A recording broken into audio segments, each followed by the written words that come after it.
Hey everyone, Mango7 here. How we doing today? Welcome to another episode of Epic 7. Today we're gonna talk about Dizzy, and I know I haven't done a how to build Dizzy yet or something like that, and that's just because of how my summons have gone, and I haven't really built her yet. So I've been putting like a real guide off because you guys get mad if I give you a guide but don't actually have the proof, which is understandable. Just know for situations like this, I talk to all my guildmates, I talk to chat, I talk to everybody, and I get some reliable proof before I give you some information. So the one thing I wanted to look at today was just how Dizzy is doing in general, and maybe where you can use her and how to build her. So first off, let's take a look at the arena. I wasn't sure what I expected when I saw Dizzy, you know, like I wasn't sure if I expected to see her in too much PvP. I wasn't sure if I expected to see her in PvE. I wasn't expecting much from her. She had a really great skill set. I understand that, but I wasn't just sure how impactful she would be. And let me tell you, it looks like she's pretty impactful so far. So let's look at the top ranking. I'm just going to expand this out a ton so we don't have to keep doing this. Let's just go to the top 100. And I like looking at the top 100 defenses just because it's fun to do and cool to see what units are up there.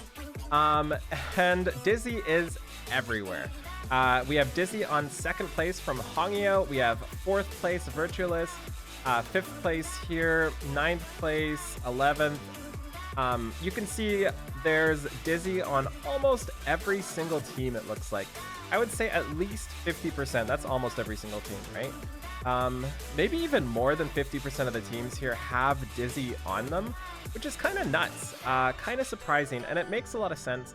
Right now, the meta for top scale sort of PvP sort of thing, especially for defense, is just as much stall as you can get to make people not want to attack you and just to make their attacks take actually forever. So kind of cool to see her coming into use here.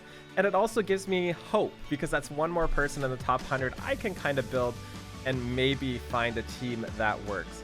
Obviously, we're seeing a ton of ML Aramintas as well. We're seeing a ton of all the ML units because they're just that good. But you can see the Dizzies are for sure here, which is really impressive to me. So how are people building them?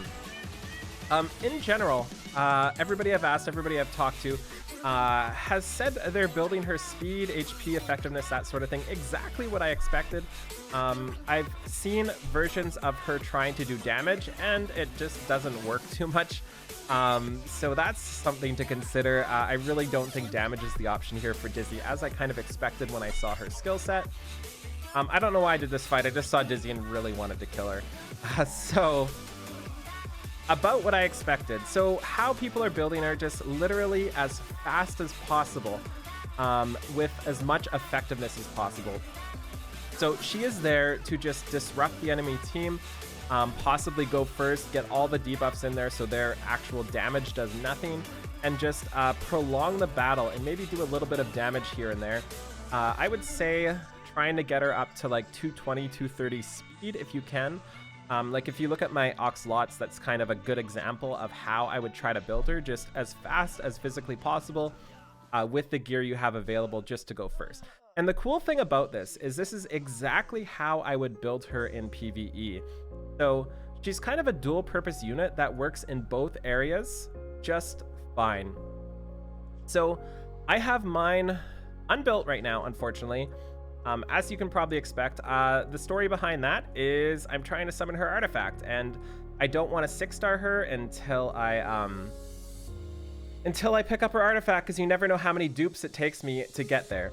So this is mine right now, but how I would be building her is speed boots for sure, and probably either effectiveness or HP, or maybe effect resistance, even ring.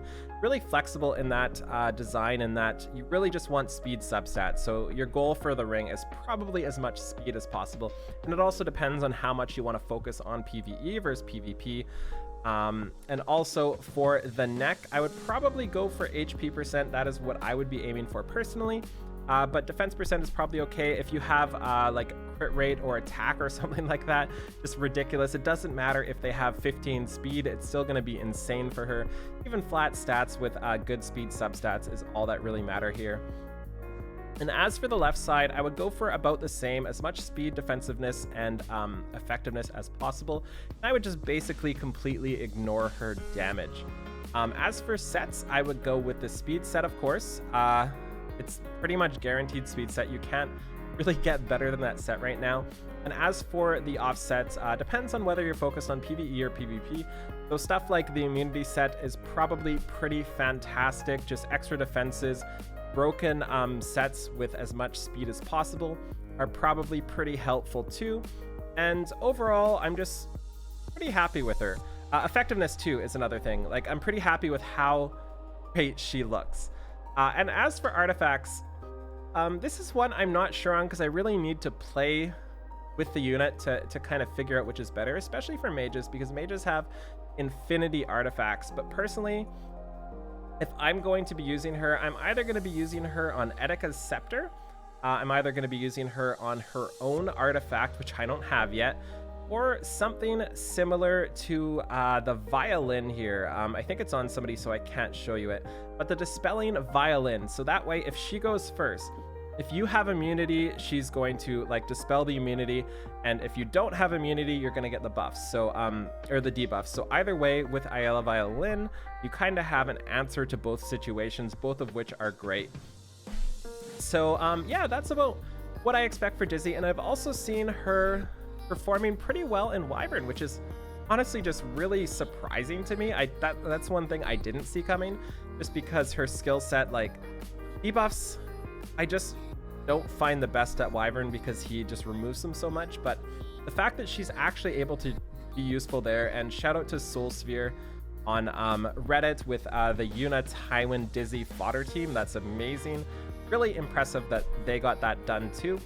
And there's just so many places you can use her.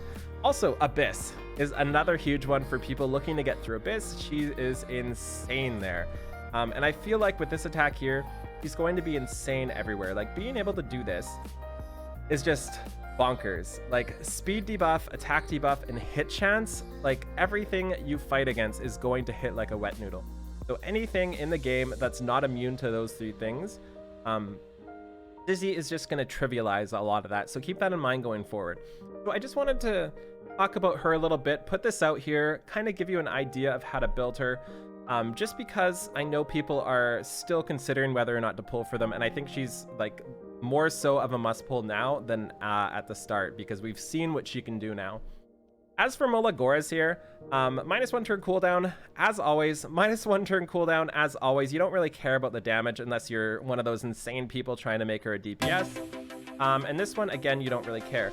And that's another really cool part about Dizzy, is she doesn't take any good Molagoras, right? She takes 3 skill ups here and 3 here. So all you need to do is +6 her, and you have basically a 95% effective in terms of like efficient Molagoras, I would say, just because you have those cooldowns done. Another cool thing about her, and this is kind of the same as the Molagora reason, is she has no chance to land debuffs, basically. Like, she's got a 25%, but you can't increase it. This one here extends durations. There's nothing really to do here. But you have the debuff on the extends duration buff too, which is 100%. This one here, 100% chance to land, so she's gonna land her debuffs consistently is what I'm getting at, and you don't need to pile in a bunch of Molagora. And a good example of this is Baiken here. And that's one of the complaints people have for Baiken. Even with Molagora here, you're gonna get this up to 70% chance to bleed or so. And with this one here, you're gonna get it up to 80%. So you're gonna miss a lot of bleeds, but with 100% chance, you can just dodge that completely. So yeah, that's about all I wanted to talk about today. Just another talk with you sort of thing with about something in the game, because I like talking lately, and you guys have liked listening lately, so that's good too. So I would definitely not pass by Dizzy. I feel like theoretically in the future she's going to be one of those units that's more important than DN in the long run. Definitely more important than Luna, definitely more important than Baiken. I think the most important limited unit we've had so far. So keep that in mind, and please, please, please, if you can, try to summon her, just go for it, get her done. And try not to be as unlucky as me. We're 93 in to my third one, by the way, and we still don't have the artifact. Anyways, thank you so much for watching. Feel free to like, comment, subscribe as always, and I'll talk to y'all later. Have a great day. Bye, everybody.